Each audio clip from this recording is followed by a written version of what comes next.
alabanza, que nos hace recordar también aquel texto de la Escritura que dice: e indiscutiblemente grande es el misterio de la piedad.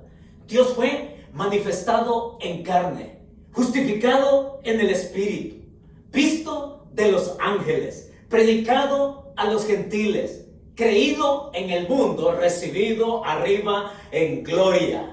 ¿Cómo no exaltar ese nombre glorioso de nuestro Señor Jesucristo? Y para eso estamos aquí el día de hoy, para compartir juntos este tiempo hermoso de también glorificar a nuestro Dios, además de exaltar a nuestro Dios, también prestarnos para recibir su palabra. Muchas gracias por acompañarnos, muchas gracias por su puntualidad desde donde están, por recogerse junto con nosotros para recibir la palabra del Señor que Él tiene para todos nosotros. Necesitamos palabra de Dios en estos tiempos. Y para ir a esta palabra queremos hacerlo también con una oración que nos lleva a disponernos para Él. Y hagan conmigo, por favor, esta oración. Les invito a que me acompañen con esta oración y le decimos al Señor: Señor, en este momento dispongo mi corazón y mi voluntad para ser oidor y cumplidor de tu palabra en obediencia. Guíame con tu Espíritu Santo para ser transformado a la imagen de tu Hijo. Que así sea.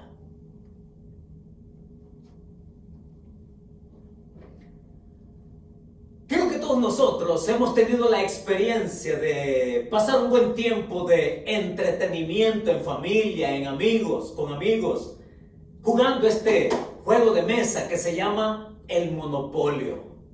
Un juego que se puede prolongar todo lo que se quiera, de una tarde, de una mañana o el día entero, como usted quiera. Es un juego que para muchos les aburre por largo, a otros no les gusta porque, en fin, es muy tardado. Para otros les resulta interesante, emocionante. En fin, es todo un juego de mesa que se presta para todos los gustos. Y la dinámica de este juego de mesa, el Monopolio, tiene que ver con transacciones, tiene que ver con comprar, con vender, tiene que ver con, en fin, tantas cosas que nos pueden llevar a tener un tiempo muy entretenido. Y mucho de lo que transita durante el juego es dinero.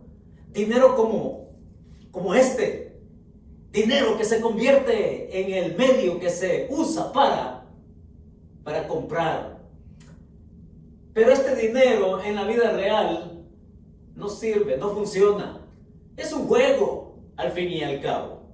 Pero también otro de los componentes de este juego de mesa, el Monopolio, son tarjetas como estas. Diversas tarjetas que de pronto uno las puede tomar. Y esta en particular es una tarjeta que todos la guardan por ahí. Porque esta tarjeta dice salir de la cárcel gratis. Salir libre de la cárcel gratis.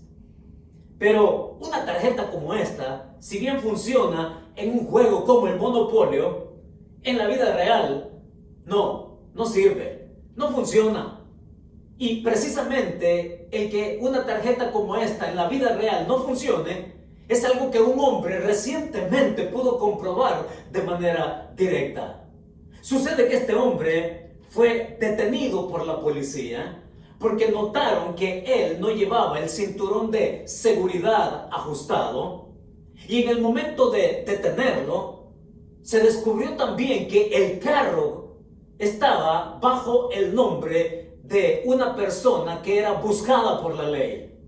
Y no solamente eso, sucede también que este hombre que lo estaba conduciendo también era buscado por la ley. Y todo eso junto se dio porque el hombre no llevaba su cinturón de seguridad y la policía lo notó. Y cuando lo detuvieron, este hombre sacó precisamente una tarjeta como esta que dice salir de la cárcel gratis, Y si bien este hombre fue arrestado y llevado a la policía y metido en la cárcel, no obstante, cuando él presentó la tarjeta, vaya si no arrancó algunas sonrisas de los oficiales. Y tanto así que el condado, uno de los condados allá en Minnesota, de la oficina del sheriff allá en este condado, posteó en sus redes sociales el incidente y escribió algo como esto. La oficina del alguacil del condado allá en Minnesota escribió lo siguiente: apreciamos también el buen humor. Y le pusieron de calificación A+ por el esfuerzo.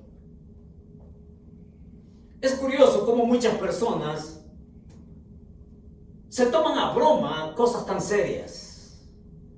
Cosas tan serias, muchas personas se lo toman así, como una broma, como un momento, sí, cualquiera.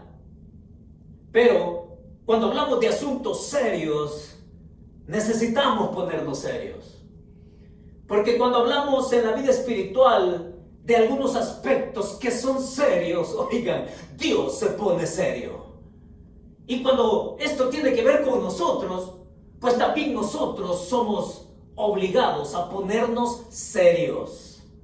Y que las cosas que debemos de tomar en cuenta tienen que llevarnos a soluciones también serias. Así como serio puede ser un problema en la vida espiritual, así de serio también tiene que ser la respuesta que le demos a ese problema. Cuando hablamos de la culpa, no es para tomarla a la ligera. Cuando hablamos del pecado, no es para tomarlo livianamente. Cuando hablamos de la condenación, no es para evitarla con intentos que solamente nos den algún alivio. Dios es serio en todos estos aspectos. Y Dios ve con seriedad el asunto porque a Dios le importa tu destino. Como lo dijimos la semana pasada, a Dios le importa tu eternidad. Tu eternidad está en juego. Y la eternidad es algo serio que a Dios le importa, que espera que tú también lo consideres tan serio como para dar una respuesta seria a este asunto. A eso a lo que el día de hoy nos lleva el escritor a los Hebreos. ¿Dónde estamos? Porque ¿a quién acudes? Se llama nuestra serie. Recuerden, nuestra serie se llama ¿a quién acudes? ¿A quién acudimos para resolver el asunto de la culpa? ¿A quién acudimos para resolver el problema serio del pecado? ¿A quién vamos y a quién acudimos para resolver el problema serio de la condenación? ¿A quién acudes? Y el día de hoy, el pasaje nos va a decir que la respuesta a la culpa es tal cual Él nos la propone aquí en su palabra. En Hebreos capítulo 9, que es a donde les invito a ir, por favor, tome su Biblia. Por favor, tome su Biblia y compruebe conmigo la respuesta seria que Dios quiere que cada uno de nosotros tengamos ante un asunto tan serio como lo es la culpa, el pecado, la condenación, y que evitemos tomarlo a broma, y que evitemos tomarlo a la ligera, y que evitemos tomarlo con liviandad. Vayamos entonces al pasaje donde hoy encontramos la única respuesta que Dios nos propone en su palabra a través del escritor bíblico. Hebreos capítulo 9, por favor.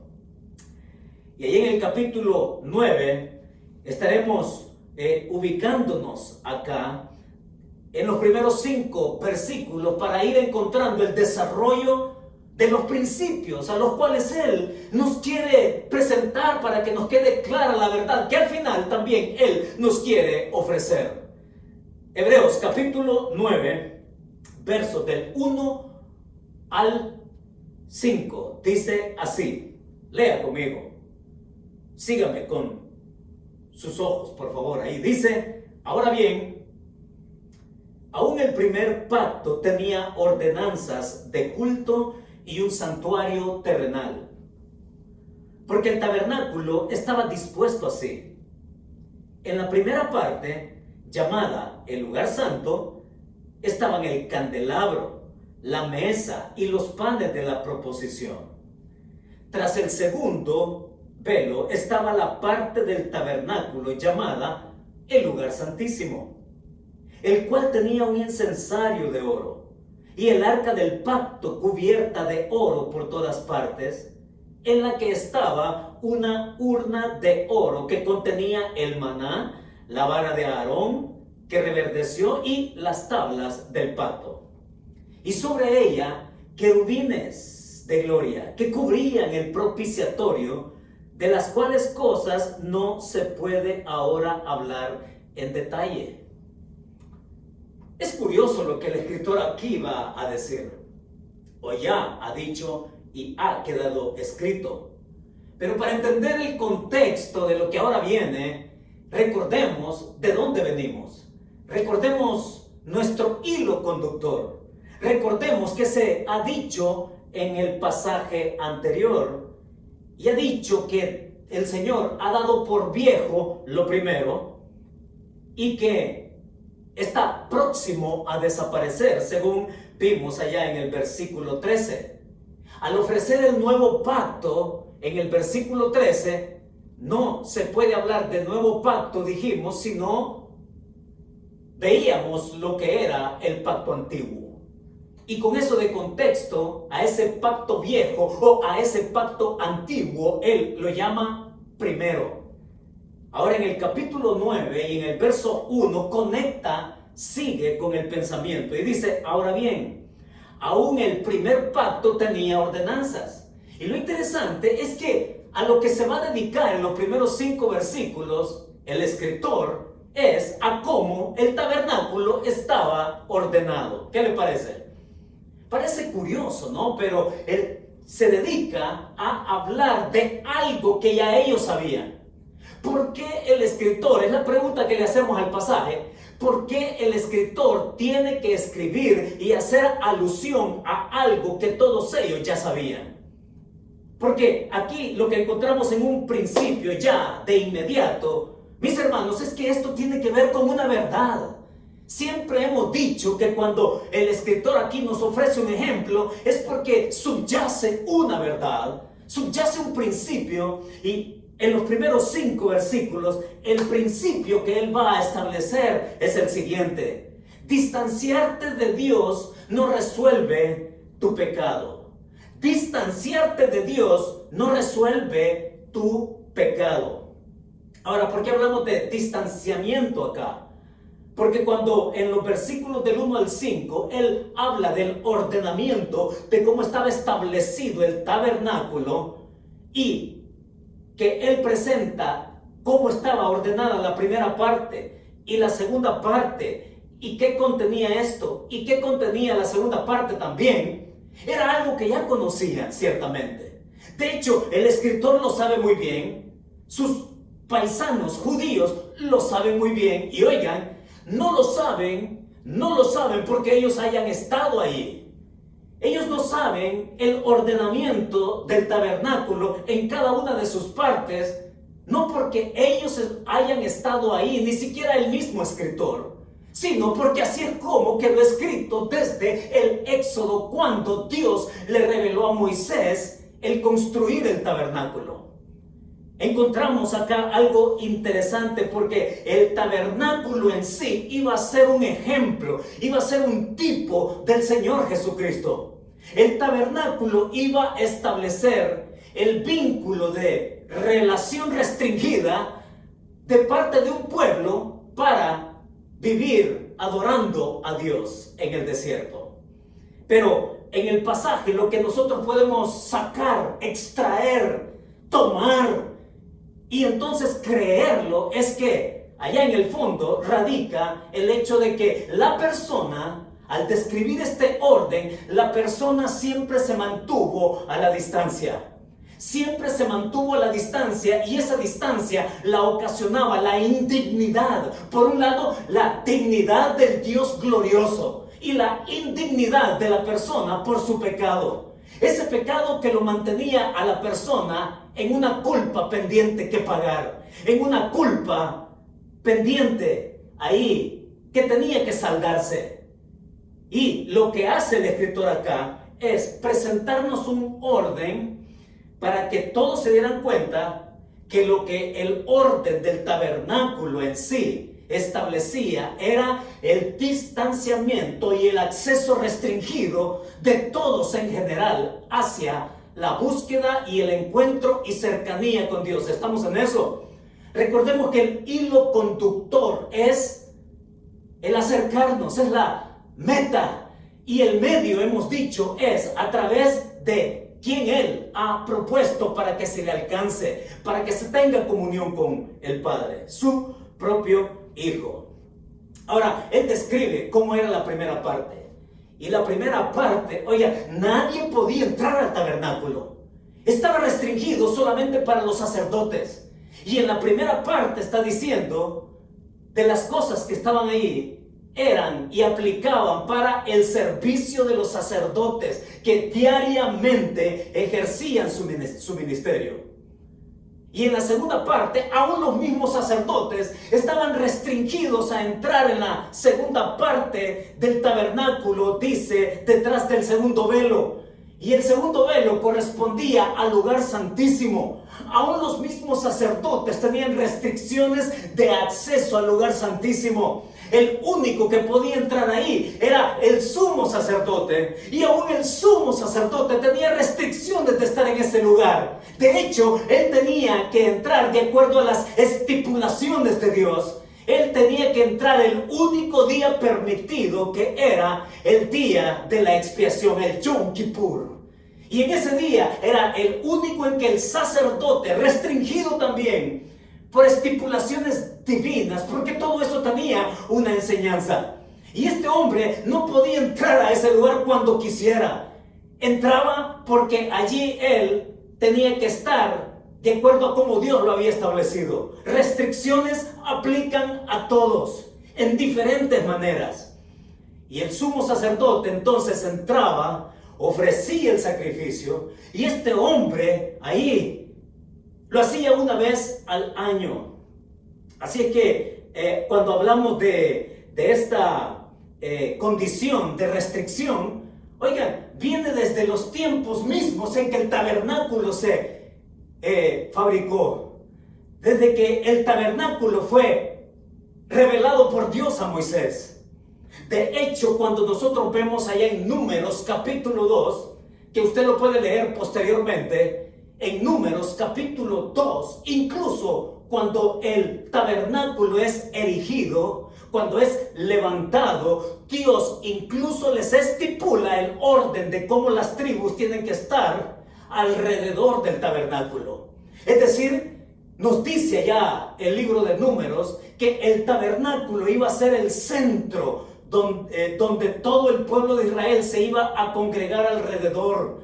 Y cada tribu tenía que estar en sus 4 puntos cardinales. Dios les dice quiénes iban a estar de un lado y de otro y del otro y del otro. Y lo interesante es esto, que es la tribu de Judá la que va a estar precisamente en la entrada del tabernáculo. Si usted lee Números capítulo 2, es la tribu de Judá que va a estar justo en el lado oriental del tabernáculo, y el lado oriental del tabernáculo correspondía a la única entrada, a la única puerta que caracterizaba el tabernáculo. Era la única puerta por la cual se entraba a ese lugar, y la tribu de Judá era justamente la que quedaba enfrente, porque de ahí iba a venir también un descendiente que iba a cruzar por esa puerta, que iba a cruzar por esa puerta y que iba a llegar y penetrar hasta el lugar santísimo, no a la manera de los sacerdotes normales en sus restricciones que aplicaban, no en la manera en cómo también las restricciones aplicaban al sumo sacerdote, que una vez al año él también lo hacía. No, este sumo sacerdote del cual está hablando el escritor bíblico, procedente de la tribu de Judá, de esa tribu que justamente quedó al frente, a la entrada del tabernáculo, y todo esto tiene un diseño particular. Es Dios quien da a conocer algo que nosotros tenemos que comprender en el principio acá, mis hermanos, es que el tabernáculo tenía un lugar especial llamado el lugar santísimo. Ese lugar donde solamente el sumo sacerdote podía tener acceso, pero en que incluso él, en sus restricciones que aplicaban, no podía hacerlo en el tiempo que él quisiera.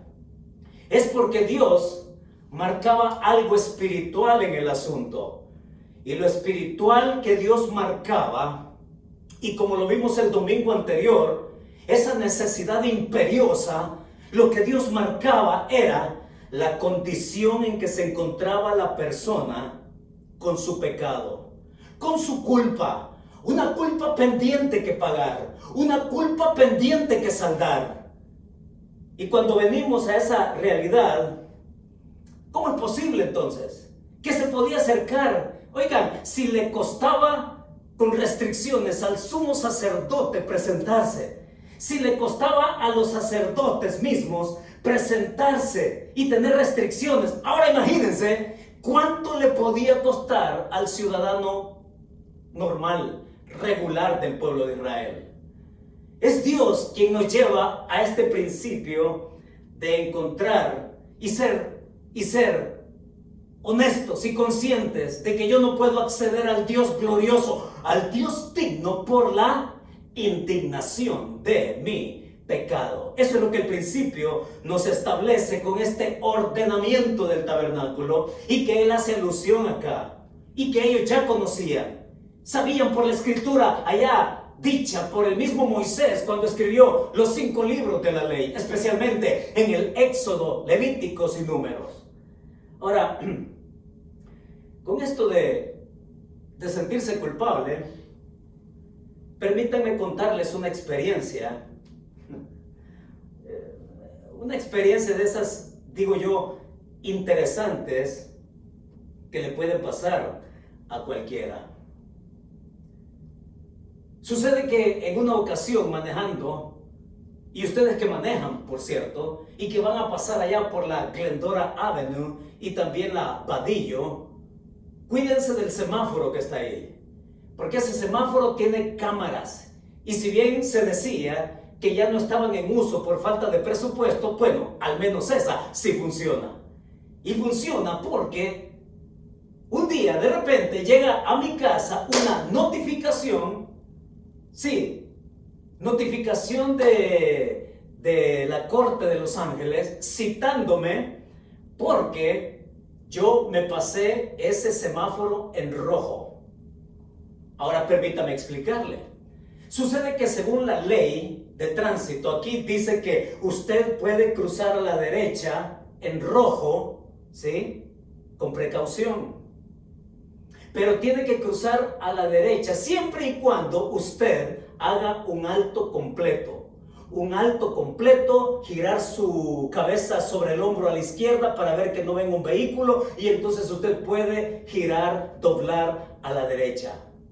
Y efectivamente, yo podía, y según otros me han dicho, porque fue mi primera experiencia de pasar por algo así, alguien me dice, usted puede pelear eso. De hecho, las multas en este tipo de infracciones son las que mejor se pueden pelear en la corte y son las que más se ganan.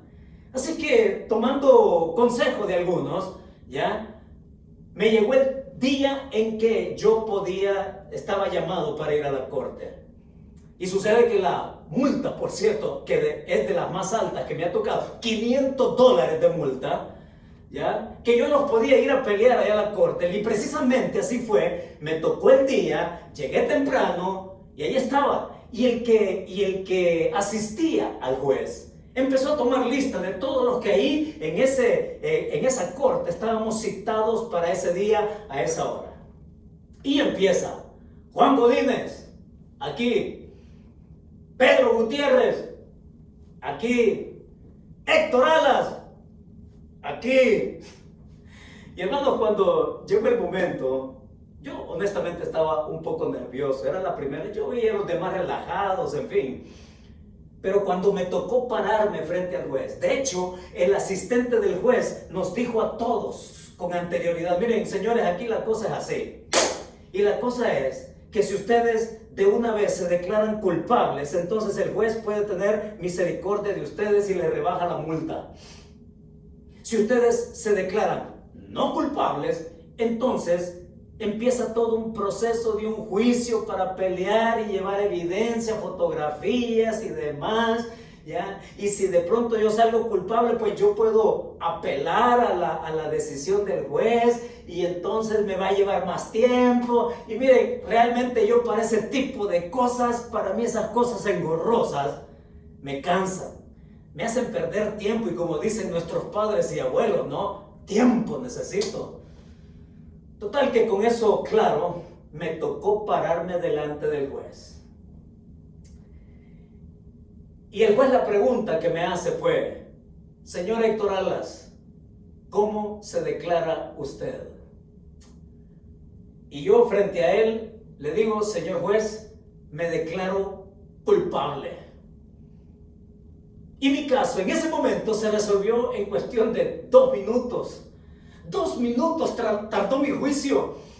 Y en ese juicio yo me declaré culpable y entonces el juez hizo lo siguiente. Muy bien, me dice, entonces pase allá a las cajas y pague $300.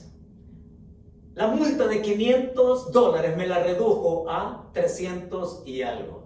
Así que yo resolví mi problema, mi culpabilidad y no podía cómo defenderme. ¿Saben por qué? Porque cuando me llegó la notificación a mi casa por correo, sucede que ahí venía un link, un enlace, donde yo podía acceder y ver la infracción misma.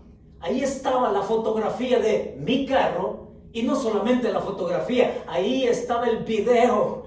Mi carro de frente y mi carro por detrás, la placa bien identificada conmigo dentro. Y entonces, doblando a la derecha, sin detenerme, y si bien crucé despacio y percatándome que no ocasionaba ningún peligro, no obstante, ahí estaban las imágenes. Ahí estaba la evidencia de mi falta y entonces también lo que me hacía culpable.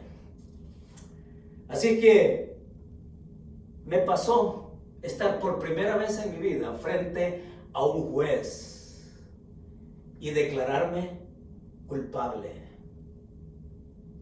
Y cuando pensamos que es algo serio, si eso es así con las autoridades humanas, a quienes tenemos que responder, nos guste o no nos guste, nos saquen de la bolsa dinero, o que tengamos que pasar vergüenza, y que nos obligan, incluso hay una ley ahí en las leyes nuestras occidentales, ¿no? La coercibilidad, que me obliga a mí a ir y hacer lo que se me pide. Cuando pensamos en esto, pensamos también que podemos hacer lo mismo con Dios, pasarnos de listos o hacernos los graciosos, o sacar nuestra mejor estrategia o astucia o persuasión para evitar encontrarnos con ese juez. Pero una de las cosas que el pasaje aquí nos refiere es que ninguno de nosotros puede resolver el problema de la culpa, el problema del pecado y el problema de la condenación como algo serio manteniéndonos a la distancia. Porque el pecado nos mantiene a distancia de Dios. Y muchas personas, quiero decirles, que se lo toman así tan simple y dicen de esta manera: pues yo como no creo en Dios no tengo por qué rendirle cuentas a nadie. Yo como no creo en Dios, entonces eso me evita a mí enfrentarlo. No, no es así el asunto. Aún el no creer en Dios no te exime de esa culpa. Aún no creer en Dios no te exime de presentarte delante de Él y rendirle cuentas cara a cara. Aún no creer en Dios no te evita el que tú lleves contigo una culpa que te persigue. Porque la culpa no se resuelve a la distancia. Así es que si hay algo que el pasaje nos invita a tener es esto: no tomes a la ligera tu pecado. Porque para Dios es algo muy serio. Tan serio que por eso es que la manera de explicarlo el autor aquí a estas personas, a su audiencia original, a sus paisanos judíos, que desde siempre supieron cómo era el ordenamiento del tabernáculo, es porque el mismo ordenamiento del tabernáculo estaba diseñado para que no solamente los sacerdotes tuvieran restricciones, no solamente para que el sumo sacerdote tuviera restricciones de entrar una vez al año para ofrecer sacrificio por su pecado y por los pecados de los demás. Es porque con ese ordenamiento le estaba diciendo a la persona común, al israelita común, que también ellos están restringidos a esa cercanía de la presencia del Dios glorioso por el pecado, que los mantiene a la distancia, pero que hay una manera de resolverlo, que hay una manera de encontrar una solución, hay una manera de quitarse la culpa de encima, de quitarse el pecado, la condenación del pecado. Y es a eso a lo que nos lleva en los versículos siguientes. Porque en los versículos del 1 al 5, él ha hablado de cómo estaba ordenado el tabernáculo. Luego en los versículos del 6 al 9, él va a hablar de cómo era el funcionamiento dentro de ese tabernáculo. Y nota el verso 6, dice así: y así dispuestas estas cosas, dice, bueno, estando arregladas así, el mobiliario del tabernáculo, dice, y así dispuestas estas cosas, en la primera parte del tabernáculo entran los sacerdotes continuamente para cumplir los oficios del culto. Verso 7. Pero en la segunda parte, o sea, el lugar santísimo, solo el sumo sacerdote una vez al año, no sin sangre, la cual ofrece por sí mismo y por los pecados de ignorancia del pueblo.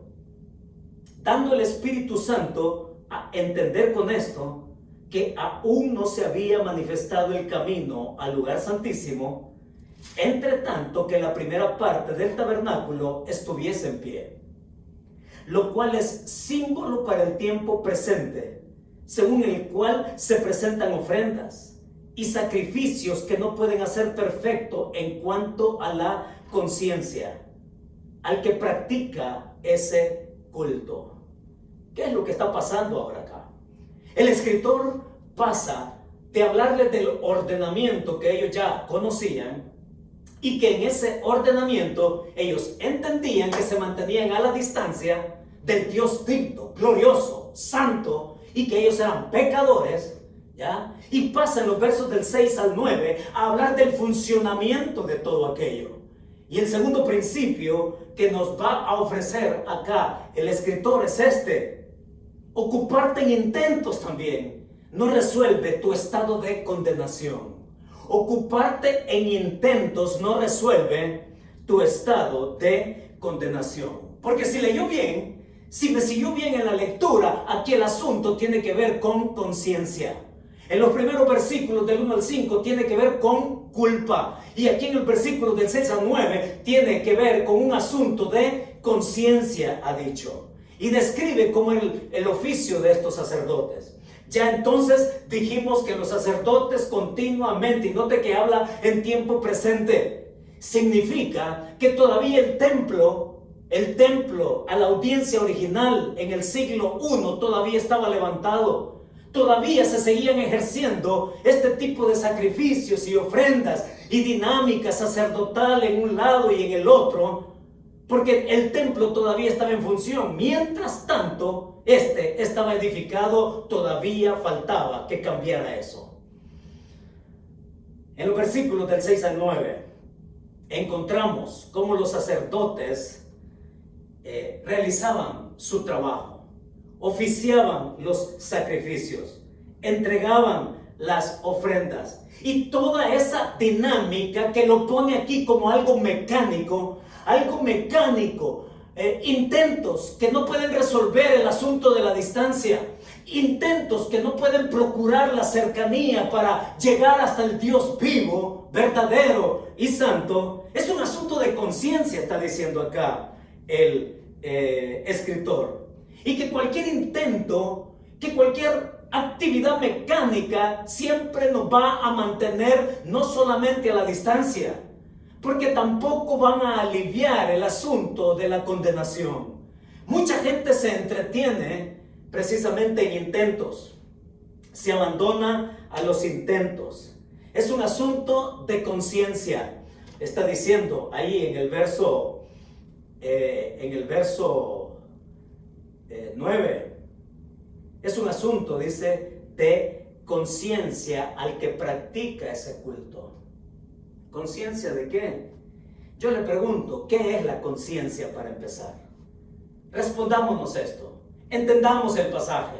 Entendámonos nosotros mismos. Entendamos nuestra condición. ¿Qué es conciencia? A veces la usamos de continuo y entonces se convierte en una verborrea, como dicen algunos por ahí, ¿no? Pero ¿qué es la conciencia al final de cuentas? ¿Qué usted dice de su conciencia? Y la conciencia es ese sentido moral y ético que todos traemos. Es ese sentido moral y ético propio de los humanos que me permite a mí tener un juicio sobre la realidad de diferentes cosas. Esas cosas reales que son malas y que nosotros decimos que son malas y que las juzgamos con severidad, muchas veces justificables. Pero lo interesante es que el uso de nuestra conciencia también nos lleva a que nos convirtamos en personas arbitrarias cuando damos el juicio de ciertas cosas. Porque somos duros y somos inflexibles y somos inexorables y somos también despiadados y somos así intolerantes, somos exigentes y somos crueles cuando tratamos con las cosas malas que hace la gente. Pero nos volvemos tan arbitrarios cuando se trata de nosotros. Entonces nos volvemos suaves, nos volvemos tolerantes, nos volvemos compasivos, nos volvemos autoindulgentes, nos volvemos autocomplacientes, nos volvemos a nosotros mismos así misericordiosos cuando se trata de nuestras faltas. Todos tenemos eso, de justificar incluso nuestras acciones. Y Dios diseñó eso. Y una manera en cómo nosotros, o las maneras en que nosotros tratamos con nuestras acciones malas, es que buscamos alivios momentáneos. Buscamos alivios momentáneos. Pero esos alivios que son momentáneos no tratan con la eternidad de la condenación. Y lo hemos dicho en otras ocasiones, nos va a tocar enfrentar la eternidad. Estamos hechos para la eternidad. La eternidad es inevitable para todos. El asunto es dónde es que vamos a pasar esa eternidad. ¿La vamos a pasar en condenación o la vamos a pasar en redención y presencia de Dios, gozándolo a Él? Nadie puede evitar la eternidad. Y no podemos responder a una responsabilidad mayor tomándolo a la ligera, teniendo solamente intentos y que eso alivie de alguna manera. ¿Y saben qué? Esto es lo que enseña la psicología. Esto es lo que enseña la psicología. La psicología te invita a un viaje a tu ser interior. Y entonces, en ese viaje a tu ser interior, te dice que tú te tienes que sentir bien.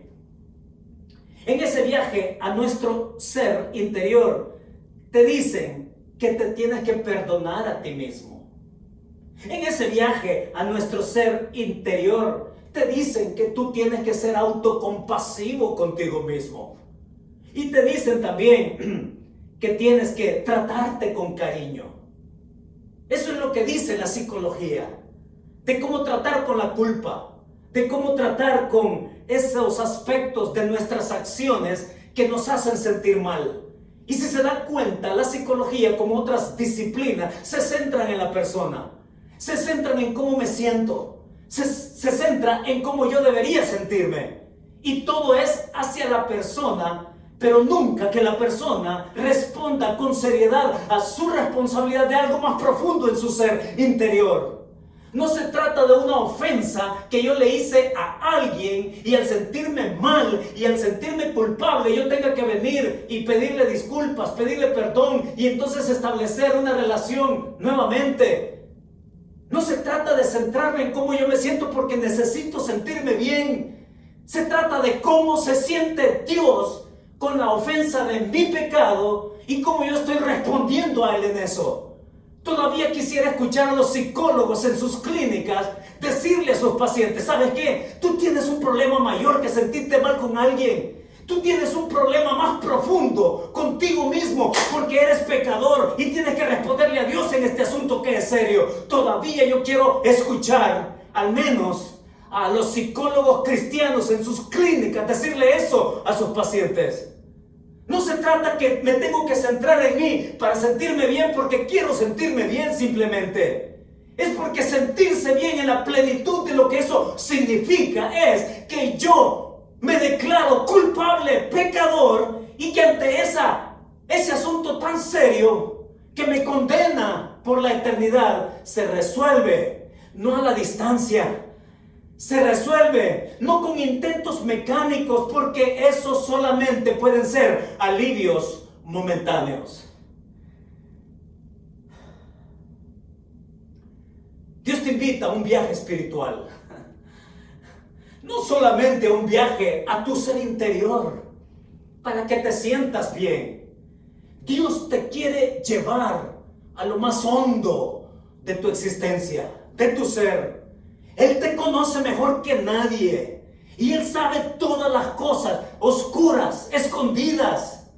Dios conoce todas las caras que ponemos frente a los demás.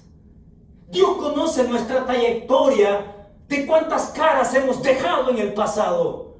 Dios te conoce tanto y te está esperando para que tú vengas y le digas, sí, yo me declaro pecador, Señor. ¿Por qué temerle a eso? Es Dios quien espera constantemente que tú llegues a Él. Entonces, distanciarte de Dios no resuelve tu pecado. Ocuparte en intentos tampoco resuelve tu estado de condenación, según los versos que hemos dicho. Y en los versículos 9 ha dicho que no pueden hacer perfecto a nadie, es decir, no te pueden llevar al camino perfecto porque esos intentos no es lo que Dios ha establecido para que tú llegues a relacionarte con Él. Es en el versículo 10 donde encontramos lo siguiente. Y mire conmigo, por favor, el versículo 10. Ya que consiste, dice, solo de comidas, estamos hablando del ejercicio de los sacerdotes. El ejercicio de los sacerdotes en ese lugar que les corresponde.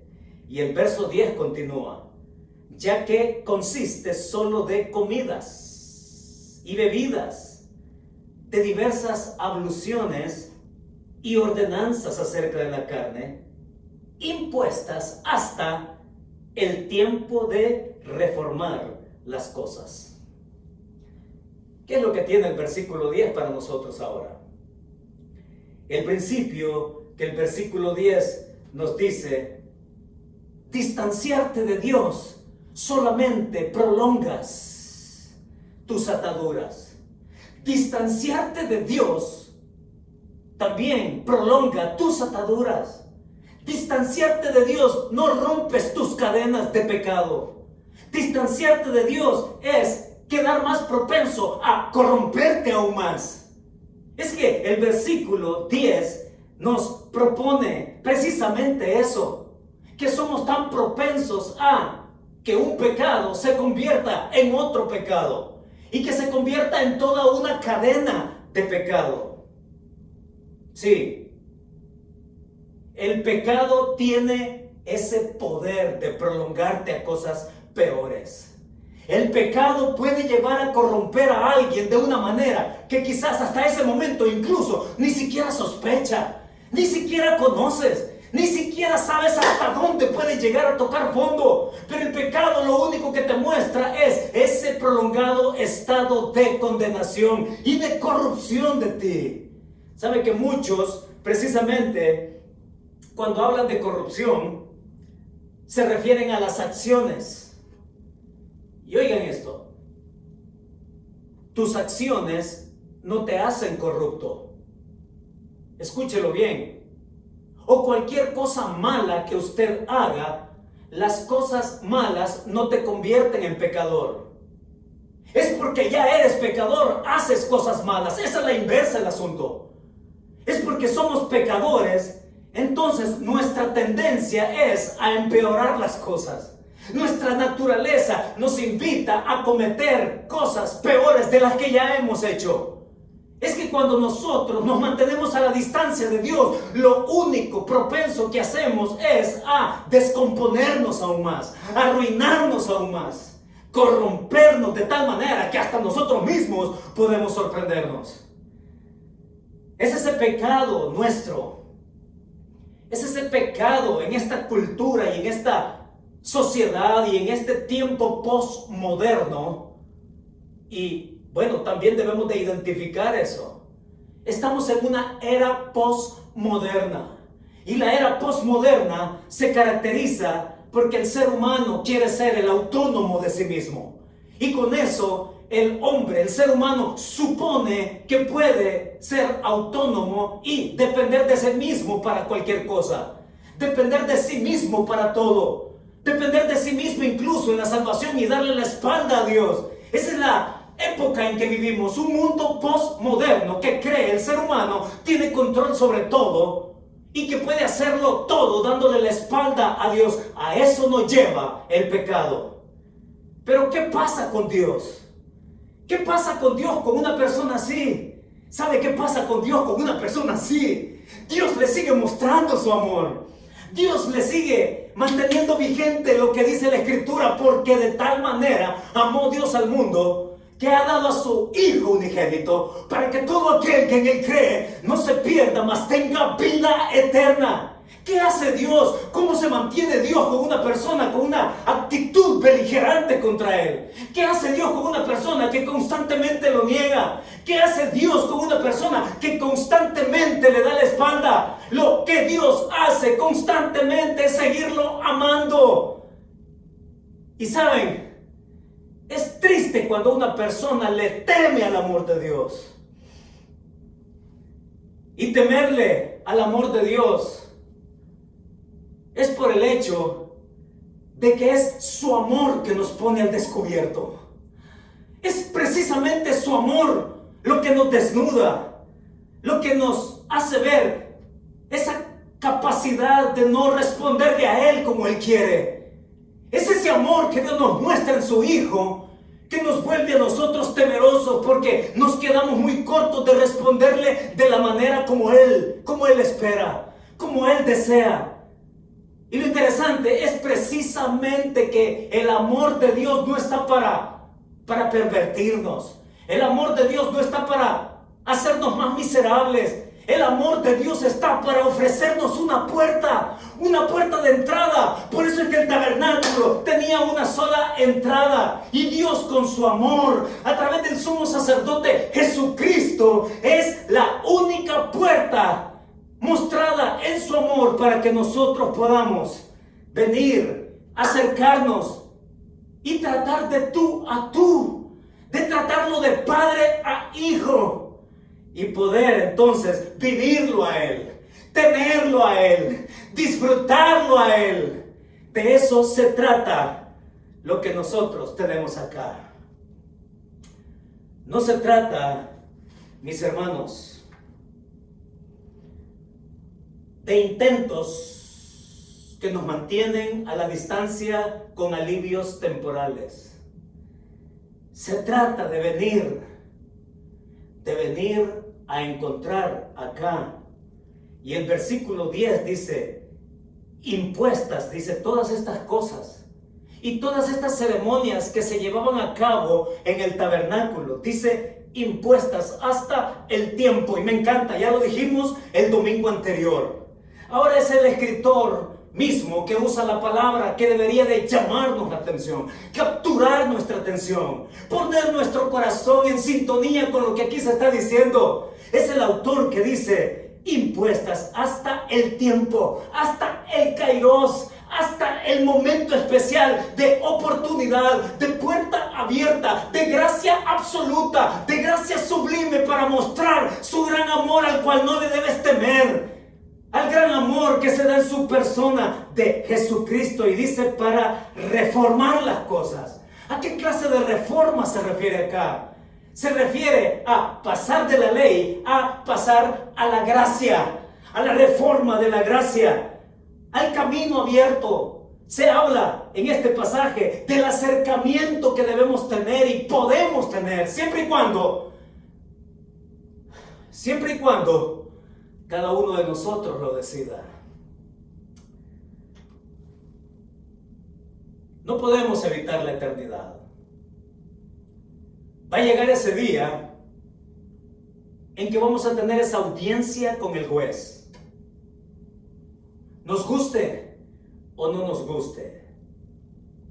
Esa audiencia ante ese juez a quien uno por uno tiene que rendir cuentas. A quien tenemos que responder. Donde ya no habrá oportunidad de un proceso que te salve, de una apelación que tú puedas pedir. Ya no va a haber un proceso en el cual tú puedes pelear. No, ya no. Porque esa audiencia delante de Dios va a ser para dictar sentencia. Y permítanme ilustrárselo de esta manera. Leí una noticia en uno de los periódicos de España donde se dio un incidente allá en una discoteca ahí en Madrid, en el centro de Madrid, donde los miembros de la seguridad de la discoteca sacaron a empeñones a Álvaro, un joven de 18 años. Y cuando lo sacaron, la noticia no especificaba las razones reales por las cuales estos miembros de la seguridad, 3 de ellos matones, sacaron a empujones a este Álvaro de 18 años, y entre los 3, oigan, lo estaban rompiendo a patadas. Y muchos de los transeúntes que estaban ahí, que presenciaron aquello, algunos trataron de intervenir para evitarlo, pero los mismos miembros de la seguridad evitaron que este fuera ayudado. Y mientras este estaba siendo pateado, alguien por ahí dijo: hombre, que vais a matarlo. Y precisamente este chico, ahí ya semi desmayado, uno de los que lo estaba pateando, saltó encima de él, cayéndole con sus rodillas juntas en el pecho, rompiéndole una costilla y ahí reventando su corazón. Álvaro murió en el acto. Consecuentemente, estos miembros de la seguridad de esta discoteca llamada Balcón de Rosales, ahí en Madrid, fueron capturados y fueron llevados a los tribunales. Lo interesante es que cuando estos se presentaron uno por uno delante del juez, oigan, esto fue lo más espeluznante, esto fue lo más dramático, porque cuando estaban delante del juez, ¿recuerdan ustedes? Esa persona ahí entre los transeúntes que vio lo que estaba pasando, que vio cómo fueron las cosas, que vio cómo fue la bestialidad de estos hombres ante este Álvaro chico de 18 años, que dijo ahí: hombre, que vais a matarlo, era el juez en los tribunales ahí de Madrid, a quienes estos se presentaron. Y este hombre, como juez, también había sido testigo de los acontecimientos. Él vio cómo fue el asunto. Y es este juez quien los condenó a cada uno de ellos a prisión por los hechos cometidos. Por mucha defensa que presentaron, el juez había sido testigo de esa barbarie. El juez había sido testigo en el momento en el cual estos hombres se sobrepasaron en el uso de la fuerza hasta darle muerte a este chico. ¿Y qué de nosotros? Dios es testigo de nuestra vida. Dios es testigo de nuestro pecado. Dios es testigo hoy por hoy, cada día, las 24 horas del día. Y no es porque Dios te ande persiguiendo como policía, como muchos piensan. No, es porque Dios conoce lo profundo de ti. Dios conoce ese pecado profundo que tú eres capaz de llevarte a la tumba sin contárselo a nadie. Es Dios que aun cuando te conoce, conoce toda la oscuridad de tu ser. Él te ama. Y Él quiere cambiar eso. Y Él por eso dice la Escritura que su Hijo vino a resplandecer como luz. Es Jesús que vino a la luz para romper con tus tinieblas, con tu pecado, para romper tu distanciamiento, para acercarte a su Padre, para que tú también lo llames Padre y para que tú vengas a ser un pecador declarado culpable, pero arrepentido y agarrándote de su gracia que perdona, que salva, que redime. ¿Cuál es la verdad que nos deja entonces el pasaje? El pasaje, la verdad que te deja a ti, a mí es: acepta el camino de la gracia para venir a Jesucristo, quien te redime.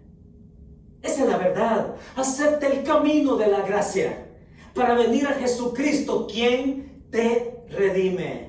El que sí puede cruzar por esa puerta, llegar hasta el lugar santísimo, desde donde Él ahora sirve, ministra, y espera que tú también cruces por esa puerta para venir y reconciliarte con su Padre, quien te ama, quien te perdona. Déjenme cerrar con lo que dice Romanos, capítulo 5. Romanos 5, Pablo escribe estas palabras: y la esperanza no avergüenza, porque Cristo, cuando aún éramos débiles, hablando de nuestra condición pecadora, aún cuando éramos débiles, a su tiempo murió por los impíos, por nosotros. No le temas al amor de Dios. Su Hijo vino para redimirte. Y con esa verdad de la palabra, confirmamos quiénes somos: hijos de Dios, pecadores perdonados, familia suya, habiendo recibido su gracia por fe, a la cual también te invitamos. Oremos. Señor, muchas gracias, porque tú sigues siendo tan claro, Señor. Y tú, Padre, puedes disipar nuestras dudas, nuestros temores. Tú, Señor, nos has invitado a la cercanía contigo a través de tu Hijo. Y tú quieres romper con el distanciamiento, Señor. Y permite que todos los que estamos aquí en sintonía el día de hoy podamos ver la seriedad del caso. Y no verlo con liviandad, no verlo con frivolidad, Señor. Verlo en lo que literalmente significa que tú nos ames. Nos amas para redimirnos, nos amas para acercarnos, nos amas para tener comunión contigo. Y yo oro que tú afirmes esto en nuestro corazón. Y aquellos que nos oyen, que aún no han decidido acercarse, que tu Espíritu Santo los traiga, Señor. Y que se den cuenta de todo lo que tú tienes para ofrecerles, comenzando con el perdón de sus pecados. Señor, haz tu obra en todos nosotros. y que cada uno nos dispongamos como barro en tus manos para lo que tú, Señor, quieres hacer en nuestras vidas, semejantes a tu Hijo Jesucristo en su carácter. Haznos perseverar, Señor, con gratitud, con gozo, con disposición por la obra hecha por tu Hijo, quien nos abre el camino hacia ti. Muchas gracias, Padre. Así lo pedimos en el nombre de tu Hijo Jesucristo. Amén y amén. Que Dios nos bendiga.